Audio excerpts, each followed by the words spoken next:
तो अगर आपको ना कैपिटल एडजस्टमेंट करना है ढंग से तो चार क्वेश्चंस करने हैं। चार क्वेश्चंस क्या है? फर्स्ट एडजस्टमेंट का एक, सेकंड एडजस्टमेंट में जो दो बाइफिर्केशन है उसका एक एक, और फिर एक वो जिसमें न्यू पार्टनर गुडविल नहीं लाता और साथ में कैपिटल एडजस्टमेंट है। इन फोर से ये रिवाइज हो जाता है।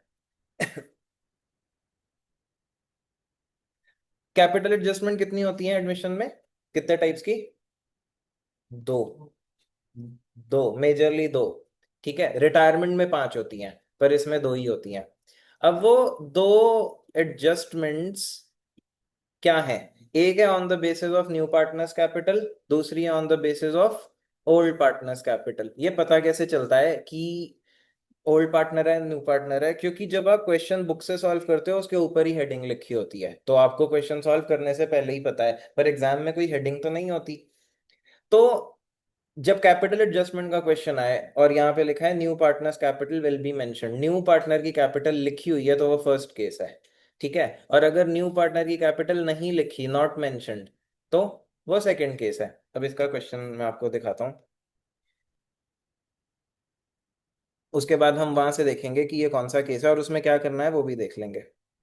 82 क्वेश्चन में ये बैलेंस शीट है, इसमें तीन पार्टनर्स हैं, उनका रेशियो 6:3 लिखा है। बैलेंस शीट है और इस बैलेंस शीट में कुछ भी नहीं है जो पार्टनर्स कैपिटल में जाए। दिख रहा है ऐसा कुछ? ऐसा कुछ भी नहीं है।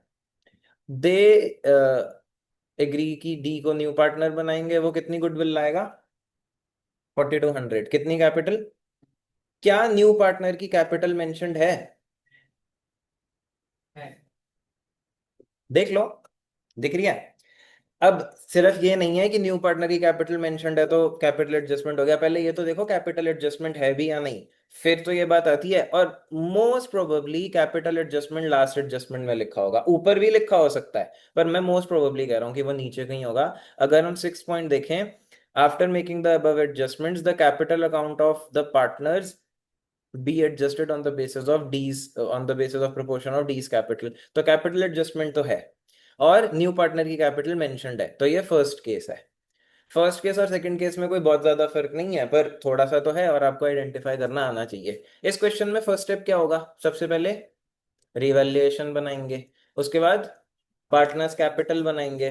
पार्टनर्स कैपिटल में सारी एंट्रीज डाल दोगे, क्या क्या डलती हैं?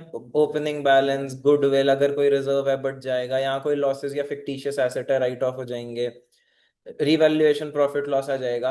ये सब करने के बाद हम कैपिटल एडजस्टमेंट पे आते हैं। अगर अभी मैं आपको बोलूंगा ये बनाओ तो अगेन ये रिवीजन 2 घंटे में होगी। चार क्वेश्चन अगर हमने करने हैं 2 घंटे लग जाएंगे ना हर एक करने में, इसीलिए इसका इतना काम तो मैंने ही करके रखा है। और ये रिवीजन भी उसी के लिए यूजफुल है जिसको इतना आता है। अगर आपको रिवैल्यूएशन ही नहीं बनाना आता तो पहले आप वो सीखो। आप कैपिटल एडजस्टमेंट देख ही क्यों रहे हो? या आपको कैपिटल अकाउंट ही बनाना नहीं आता तो कैपिटल एडजस्टमेंट तो उसके बाद का स्टेप है। तो इसमें इस क्वेश्चन का रिवैल्यूएशन ये है। ठीक है, अभी मैं बता दूंगा, जब सारे क्वेश्चंस रिवाइज करा दूंगा उसके बाद आप बनाओगे बैठ करके, ये सबको बनाना आना चाहिए। और जब हम पार्टनर्स कैपिटल में सारी एडजस्टमेंट्स डाल देंगे तो ऐसा दिखेगा।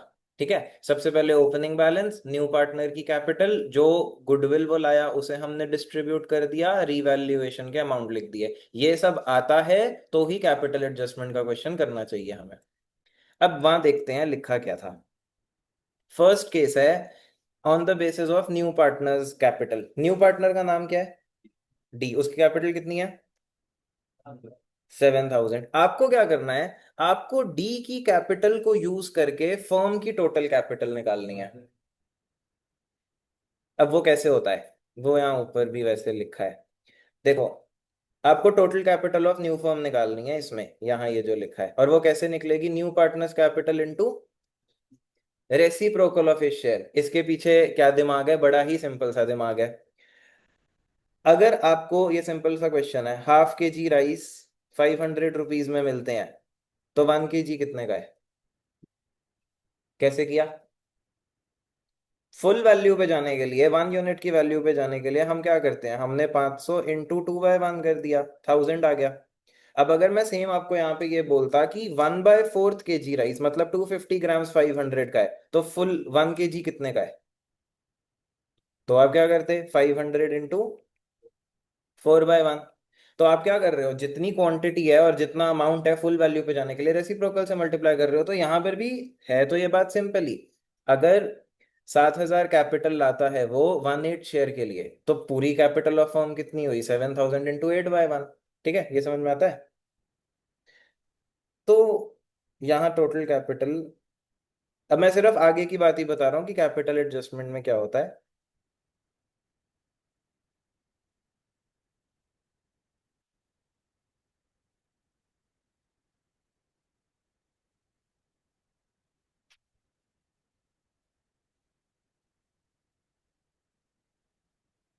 56,000 टोटल कैपिटल आ गई। और ये टोटल कैपिटल का मतलब क्या है, ये इन चारों की कैपिटल का सम होगा। अब इंडिविजुअली ए की कितनी होगी, बी की कितनी होगी, उसके लिए क्या करना है, न्यू रेशियो में बांटना है। क्वेश्चन में ओल्ड दिया है 653 और इसका दिया है 1/8, ऐसे में न्यू रेशियो कैसे निकलता है, पहले आप रिमेनिंग निकालते हो। अगर 1 पूरा शेयर है तो रिमेनिंग हो गया 7/8, उस 7/8 को 653 में बांट देंगे। ठीक है। जब आप न्यू रेशियो निकालोगे, अब वो भी मैं क्यों नहीं बता रहा, क्योंकि रिवीजन सिर्फ कैपिटल एडजस्टमेंट किया है, वो सब पहले करो। अगर इंडिविजुअल एक एक चीज रिवाइज करनी है तो फिर तो टाइम लगेगा ही ना। न्यू रेशियो आएंगे ए, बी, सी और डी के 6, 5, 3, 2। ठीक है, जब निकालोगे तो यही आएंगे। अब ये जो कैपिटल है, जो टोटल कैपिटल आई, उसे इस रेशियो में बांट देते हैं। ए की कितनी हुई, 56,000 इंटू 6/16, ऐसे ही सबकी लिख लेते हैं।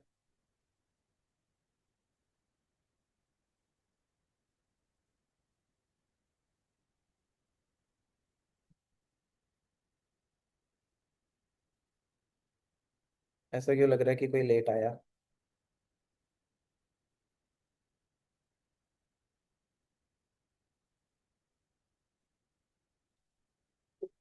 ये कितना आता है डिवाइड करके, वेरी गुड।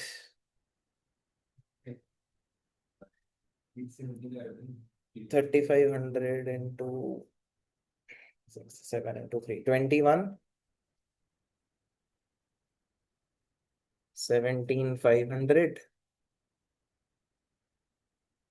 10,500, 7। अभी एक चीज सामने आप ये देखो, डी कितनी कैपिटल लाया था, 7, और जब आप सॉल्व करोगे ना तो उसकी कैपिटल 7 ही आएगी। अगर फर्स्ट केस में ऐसा हो जाए कि क्वेश्चन में लिखा है कि डी 7,000 लाया, आपको जो ये बताया कैसे टोटल निकाल के बांटना है, वो करने के बाद उसकी कैपिटल ही बदल जाए, मतलब आपने गलत सॉल्व किया है किसी वजह से।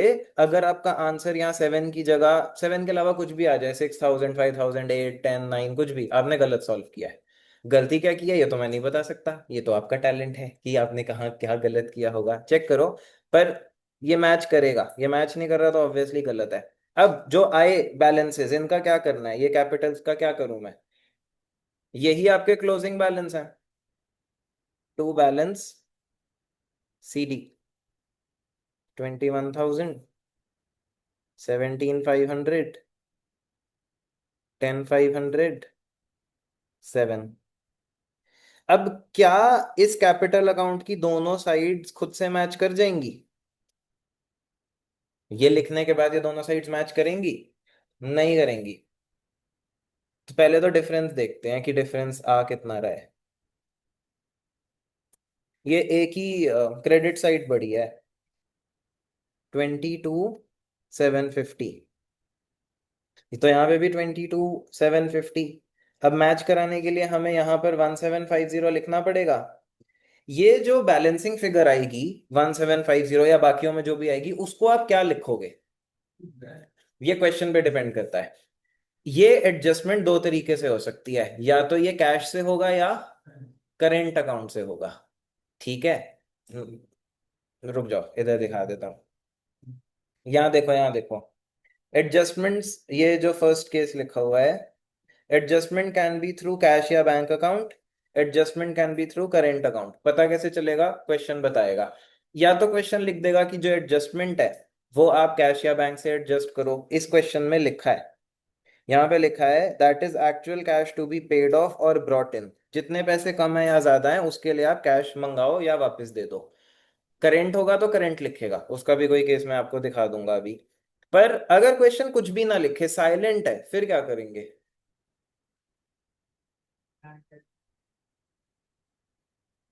अरे नहीं, अगर वो एडजस्टमेंट कैसे करनी है इस पे साइलेंट है, इसकी बात करो।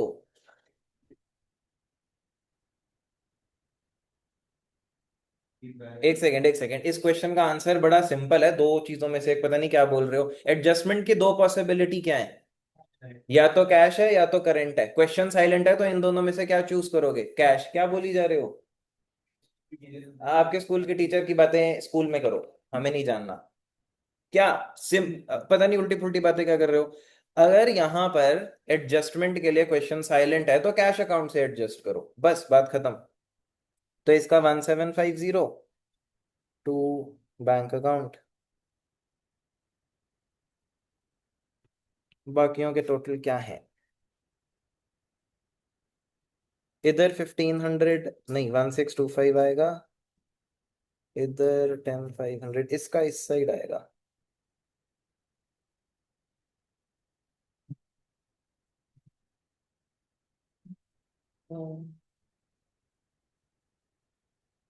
625।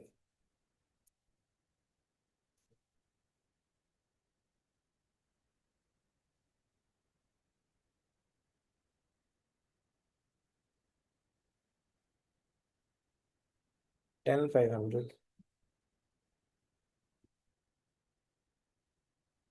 7। इसको क्योंकि बैंक से ही एडजस्ट हो रहा है तो इसको भी बाय बैंक लिखेंगे। अब ये जो यहाँ बैंक की एंट्रीज आई, इनमें कौन सा प्लस होगा कौन सा माइनस होगा?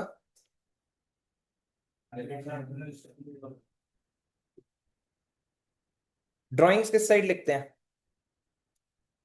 अरे इस अकाउंट में ड्राइंग्स किस साइड लिखते हैं? तो मतलब जो बैंक डेबिट में आ रहा है वो पैसा चला गया, ड्राइंग्स का ही मतलब होता है। और यहाँ पे क्या लिखते हैं? Additional capital. फंडामेंटल से थोड़ा याद है तो ये तो समझने वाली बात हुई। रट्टा मारने वाली बात ये है, इसको इस वाले को प्लस करो, इस वाले को माइनस। पर रट्टा मारना इसलिए अच्छा नहीं है, भूल जाओगे। कितनी बार तो पढ़ा कि यहाँ ड्राइंग्स लिखते हैं और यहाँ एडिशनल कैपिटल लिखते हैं। दूसरा आपको रूल भी पता है कि कैपिटल बढ़े तो क्रेडिट होती है, कम हो तो डेबिट होती है। मतलब लॉजिकली सोचना शायद ज्यादा आसान है रटने से। तो ये बैंक प्लस हो जाएगा, वो बैंक माइनस हो जाएगा। तो जो भी बैंक का फिगर बैलेंस शीट में है उसमें ये एडजस्टमेंट्स होंगी, और न्यू पार्टनर का गुडविल और कैपिटल वाला अमाउंट भी ऐड होगा। ठीक है, बैलेंस शीट में कुछ खास नहीं है, बस ये एडजस्टमेंट। पर अगर यहाँ करेंट अकाउंट आ जाते, अगर हमें ये एडजस्टमेंट्स करेंट से करनी पड़ती तो हम क्या लिख रहे होते? पूरा बोलो। जैसे ए में आता 1750, इसको क्या लिखता मैं? To. To A current account. B में 1625 को सिर्फ टू या बाय करेंट अकाउंट नहीं लिखना, पार्टनर का नाम लिखना है। और सी में यहां आता बाय सीज करेंट अकाउंट। अब ये किस साइड जाते हैं बैलेंस शीट में? हाँ, सेम साइड नीचे। देखा रट्टे की प्रॉब्लम क्या, पता ही नहीं कहाँ क्रॉस करना है कहाँ सीधा नीचे जाना है, क्योंकि रट्टा मारा है। अब अगेन रटने वाली बात यह है कि ये सीधा नीचे जाएंगे। अब ऐसा क्यों है? ऐसा इसलिए है, आप मेरे को जर्नल बताओगे? अगर यहां लिखा होता by C's current account, journal क्या बनी है ये कैपिटल अकाउंट क्रेडिट हो रहा है उसका। तो C's current account debited to C's capital account entry हुई है, करेंट अकाउंट डेबिट हुआ जर्नल में। डेबिट बैलेंस एसेट का होता है लायबिलिटी का, तो ये जाएगा ना एसेट में। और अगर आप दूसरी साइड देखो, अगर यहाँ 1750 के सामने लिखा होता टू एज करेंट अकाउंट, तो जर्नल क्या हुई होती? एज कैपिटल अकाउंट डेबिटेड, क्योंकि कैपिटल अकाउंट तो डेबिट ही हो रहा है ना। A's capital account debited to A's current account, current account credit हुआ। क्रेडिट बैलेंस लायबिलिटी का होता है एसेट का, तो वो जाएगा लायबिलिटी में। जब आप, और जिनको रटना है, कैपिटल अकाउंट एक लेजर है। जब लेजर से बैलेंस शीट में चीज जाती है ना वो सीधा जाती है। पर जब बैलेंस शीट से लेजर में आती है, जैसे कैसे आती है सर? अगर यहाँ जनरल रिजर्व होता तो अभी आप बैलेंस शीट से उसे लेजर में डाल रहे हो ना। इस क्वेश्चन में अगर यहाँ जनरल रिजर्व होता, अब आप बैलेंस शीट से लेजर में ला रहे हो, अब क्रॉस होगा। पर ये रटना I don't see any sense, फिर भी बता रहा हूँ। बैलेंस शीट से लेजर में डाल रहे हो तो क्रॉस करो, लेजर से बैलेंस शीट में डाल रहे हो तो सीधा नीचे जाएगा। तो वो भी तो क्रॉस ही होता है, वो भी तो यहां जाता है।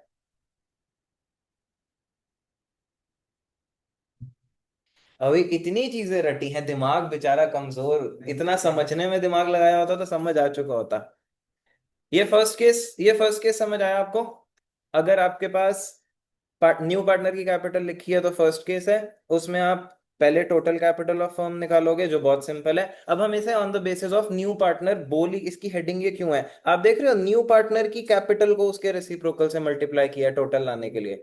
तो न्यू पार्टनर की कैपिटल के बेसिस पे ही तो हो रहा है कैपिटल एडजस्टमेंट। और फिर कैश है या बैंक करेंट है वो तो इजी टॉपिक है। अब जो दूसरा है, दूसरे में क्या होता है, on the basis of old partners capital, और इस क्वेश्चन में क्या होता है, वो आपको न्यू पार्टनर की कैपिटल लिखता ही नहीं है क्वेश्चन में। जैसे कि क्वेश्चन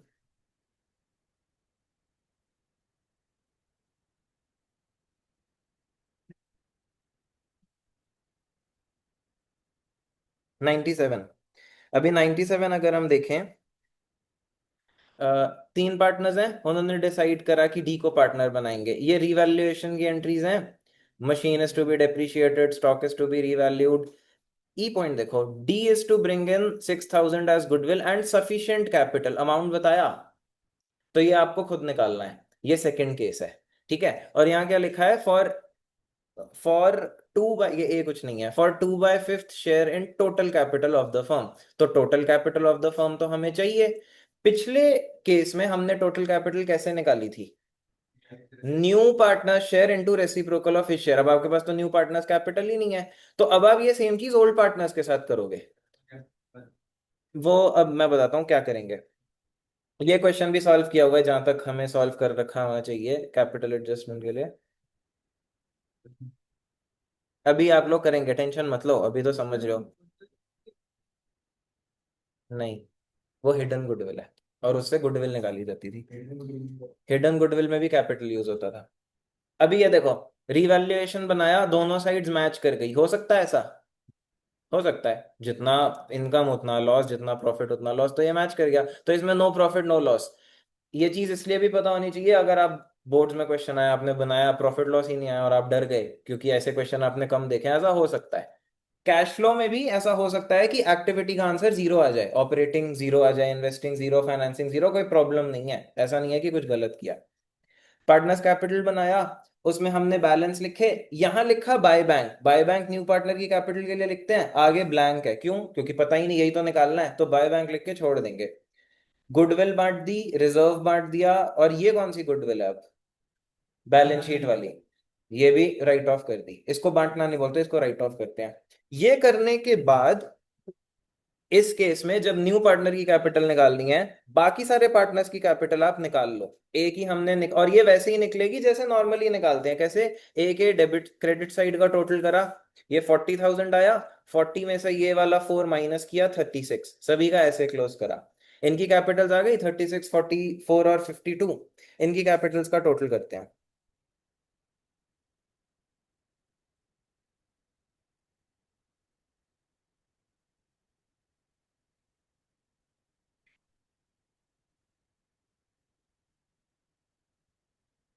ये 132 आएगा, 132, एक बार चेक करो कैलकुलेशन।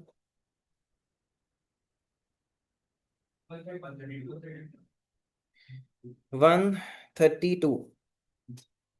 आपने लास्ट अभी केस में क्या किया है, न्यू पार्टनर की कैपिटल ली और उसके शेयर के रेसिप्रोकल से मल्टीप्लाई किया। यहां पे इन लोगों की कैपिटल लो और इनके शेयर के रेसिप्रोकल से मल्टीप्लाई करो। इनका शेयर पता कैसे चलेगा, लेकिन आपको न्यू पार्टनर का शेयर बताएगा वो हमेशा, ये कितने शेयर के लिए आ रहा है, अगर एक पार्टनर 2/5 के लिए है तो बाकियों का कितना है, 1 में से माइनस कर देंगे।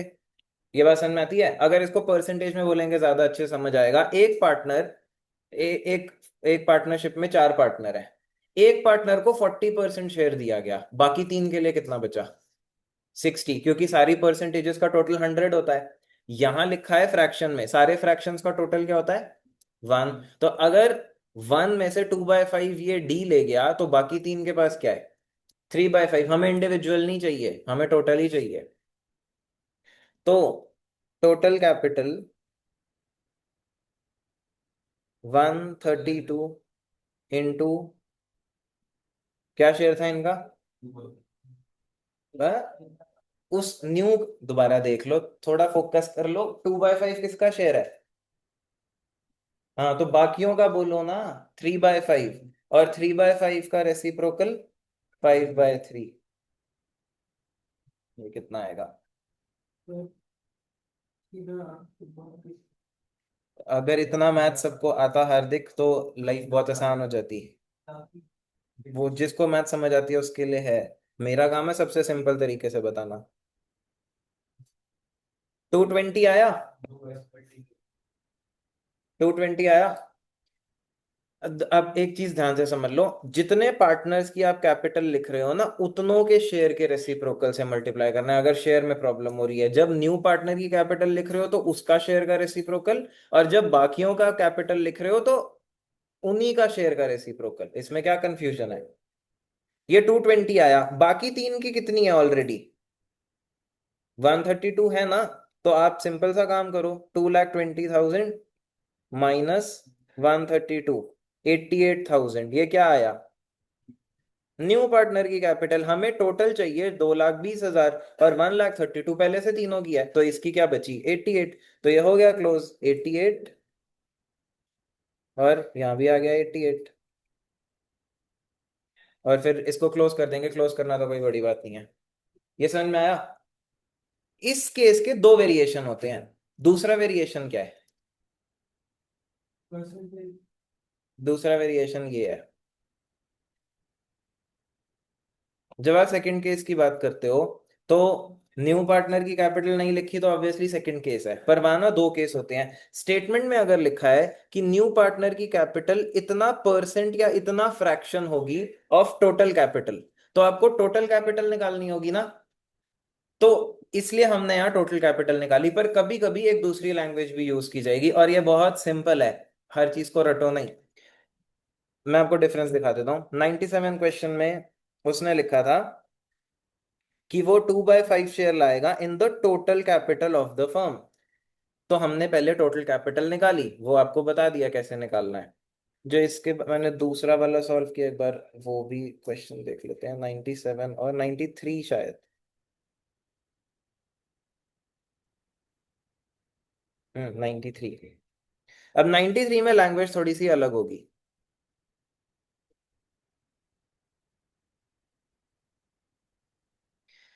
93, ये देखो, 93 में लिखा है, C was to bring further cash as would make his capital equal to 20% of total capital of the old partners. क्या ये सेम बात है जो नीचे थी, या अलग है? सोचो। अलग है? कैसे? यहां उसने लिखा है कि सिर्फ, अभी यहां ओल्ड पार्टनर्स कौन है पहले आप ये देखो, ए और बी। यहां उसने लिखा है कि सिर्फ ए और बी की कैपिटल का 20%। ठीक है, पर नीचे उसने लिखा था सबकी कैपिटल का 20। अब सबकी कैपिटल में तो न्यू खुद इंक्लूड होता है ना, ये फर्क होता है दोनों लैंग्वेजेस में। यहां पर सिर्फ आप ए और बी की कैपिटल निकालोगे, कोई रेसिप्रोकल करके शेयर से मल्टीप्लाई नहीं करोगे, क्योंकि हमें टोटल चाहिए ही नहीं। इन दोनों के ही सम का 20% कर देंगे हम। या इसकी और अगर मैं आपको लैंग्वेजेस दिखाऊं, ऊपर देखो, 20% off the combined capital of X and Y. यहां पर भी सिर्फ एक्स और वाई की कैपिटल निकालो, ऐड करो, 20% कर दो। पर नीचे आपको फिर एक्स्ट्रा स्टेप वो टोटल का क्यों करना पड़ता है? क्योंकि यहां लिखा है total capital of the firm. अब फर्म में कितने पार्टनर्स हुए? ए, बी, सी और डी भी तो हुआ। तो इसीलिए आप इन तीन की निकाल लेते हो। इन तीन की निकाल करके जो भी आया, जैसे 132 आया था वो लिख दिया। पर इन तीनों का 2/5 नहीं करना आपने, पहले आपको इसको टोटल बनाना है। और टोटल कैसे बनाया जाता है? शेयर के रेसिप्रोकल से, 5/3 से। तो ये 220 आता है, और फिर उसको इंटू 2/5 किया, या माइनस कर दिया, दोनों में से कुछ भी एक किया। ये बात समझ में आई? तो इस क्वेश्चन में 20% ऑफ रिमेनिंग टू पार्टनर्स, ये कहाँ तक? ओके, यहाँ ए की कैपिटल का सम क्या आएगा? 96 और बी 58। इन दोनों का सम 154। क्या ये टोटल कैपिटल ऑफ फर्म है? नहीं है। और क्या हमें चाहिए?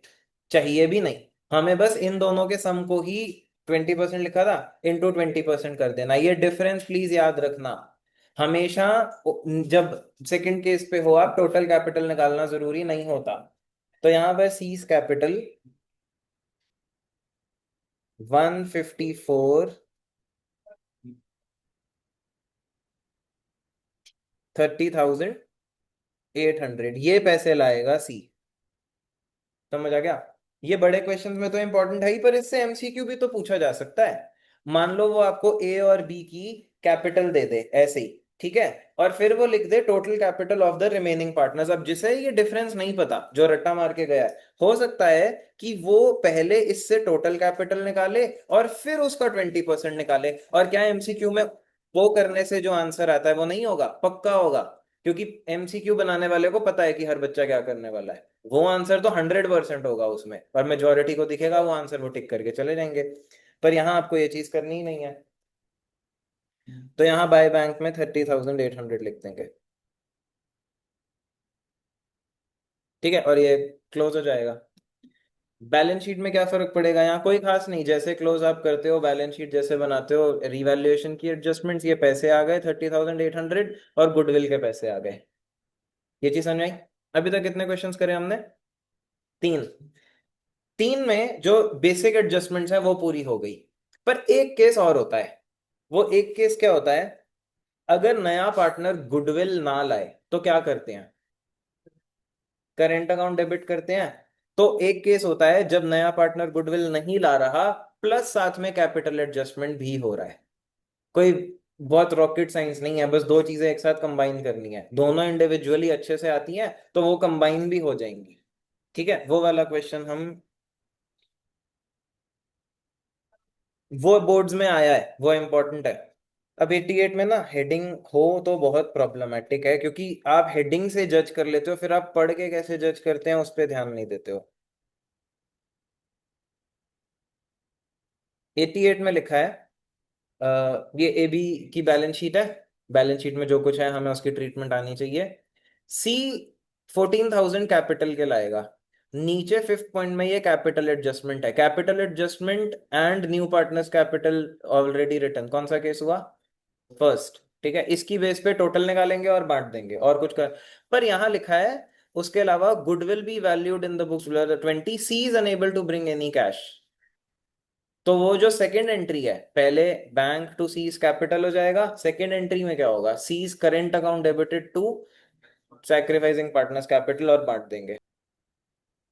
और तो इसमें कुछ भी नहीं है। और इसमें आप ये देखो एडजस्टमेंट कैसे हो रही है, एनी एक्सेस और डेफिशिएंसी ट्रांसफर टू देयर। तो इसका मतलब इसमें तीनों के करंट अकाउंट दिखेंगे आपको। ए और बी का तो बैलेंसिंग फिगर करंट अकाउंट से आएगा, और सी क्योंकि कैपिटल नहीं लाया इसलिए उसका करंट अकाउंट क्रिएट हो रहा है, वरना न्यू पार्टनर का कोई करंट अकाउंट यहाँ क्रिएट नहीं होता। तो ये वाला क्वेश्चन हम अभी करेंगे। और कुछ है कैपिटल अकाउंट में जो जाएगा? देख लो। अब इसके कैपिटल एडजस्टमेंट पे आते हैं। न्यू पार्टनर के बेसिस पे ओल्ड की कैपिटल आएगी। तो सी की कैपिटल कितनी है? 14,000। और वो 14,000 कैपिटल कितने शेयर के लिए लाया? 1/5। टोटल कैपिटल कितनी आई? पूरा ही लिख देते हैं, 14,000 इंटू।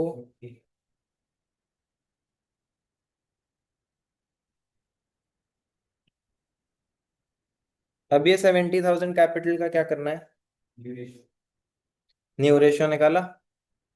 न्यू रेशियो आया 3:1:1। तो ए की कैपिटल हुई 70,000।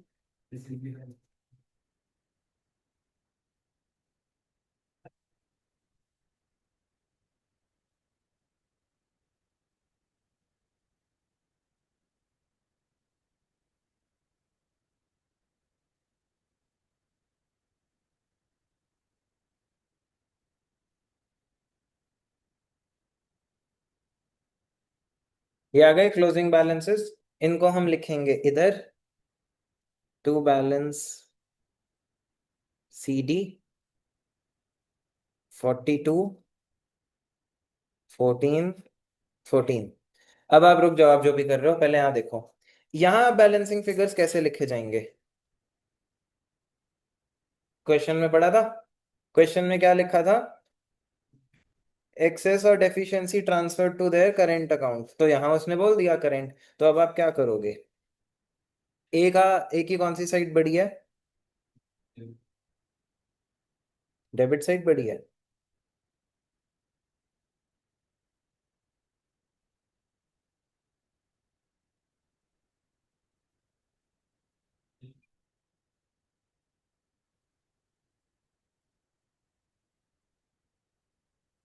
43,500।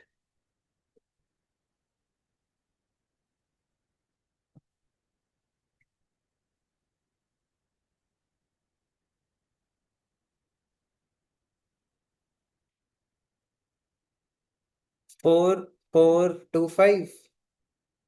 इसको क्या लिखेंगे हम? By as current account. अब बी में कौन सी साइड बड़ी है? बी में क्रेडिट साइड बड़ी है।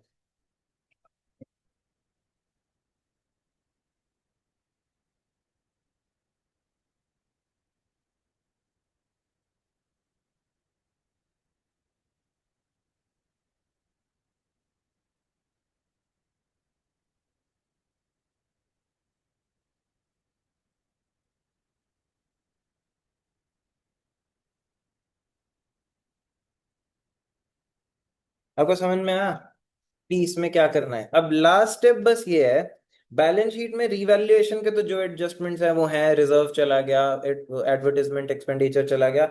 ये जो करेंट अकाउंट्स है ना, ये चला जाएगा, अगर हम ये लायबिलिटी साइड चला जाएगा सेम यहाँ नीचे, और ये वाला चला जाएगा एसेट साइड। और सी का भी मत भूलना, एसेट साइड। क्यों? क्योंकि सी आप यहां से जज कर लोगे, आपने इसको डेबिट किया था ना, तो ये भी जाएगा। जब भी क्वेश्चन में करंट अकाउंट क्रिएट हुआ है वो एसेट साइड जाएगा। अब अगर इसको समराइज करना है, तो जब एक न्यू पार्टनर गुडविल नहीं लाता और साथ में कैपिटल एडजस्टमेंट भी है, सिर्फ ये एंट्री बदलती है, बाकी कैपिटल एडजस्टमेंट वैसे ही होती है सेम। और इसका करेंट अकाउंट भी एसेट साइड पे जाता है।